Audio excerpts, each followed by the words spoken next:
We're not getting as drunk as last time. Release the fire!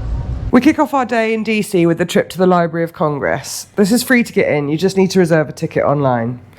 We didn't have a lot of time, so we explored the two Georges exhibition, looking at George III and George Washington, born 6 years apart, and how their lives became intertwined despite never meeting or exchanging any letters.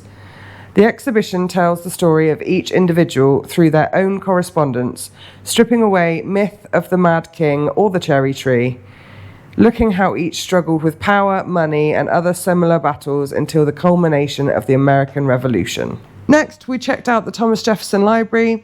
This first came into being after the British torched the capital in 1814, and Jefferson sold his personal collection of 6,500 books. This created quite the stir at the time, with some of his books being viewed as radical by members of Congress.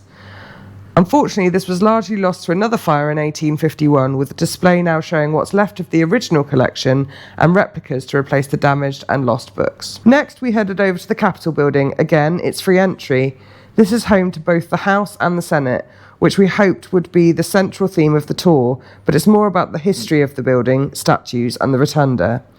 Each state donates 2 statues, which they can change when they choose. The majority of the statues are here in the old chambers where both the House and the Senate met from the early parts of the 19th century.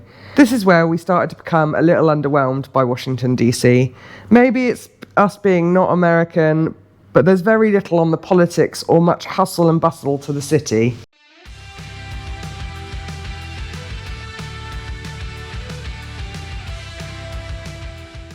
That being said, these ducks were really cute and one of the highlights of our day.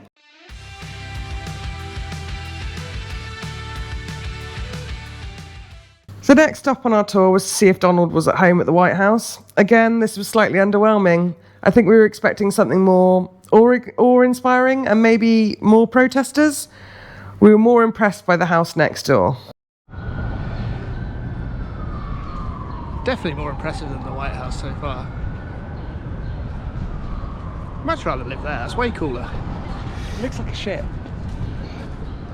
Oh, doesn't it?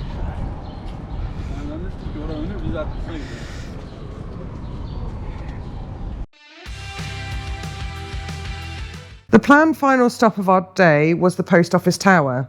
When we were in Philadelphia the week before, our tour guide suggested it as a hidden gem with the best view of DC. When we came down, we tried to get an Uber back to our hotel ready for an early morning flight to Nashville the next day.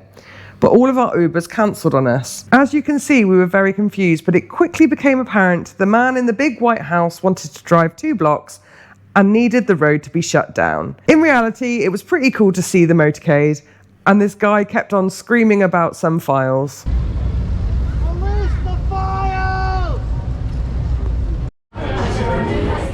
So we had to cancel the Uber because someone turned up in a car, so It was exciting though. only had one option. A long way from Elephant and Castle, but half-price wine. Love happy hours that last way longer than an hour. We're not getting as drunk as last time.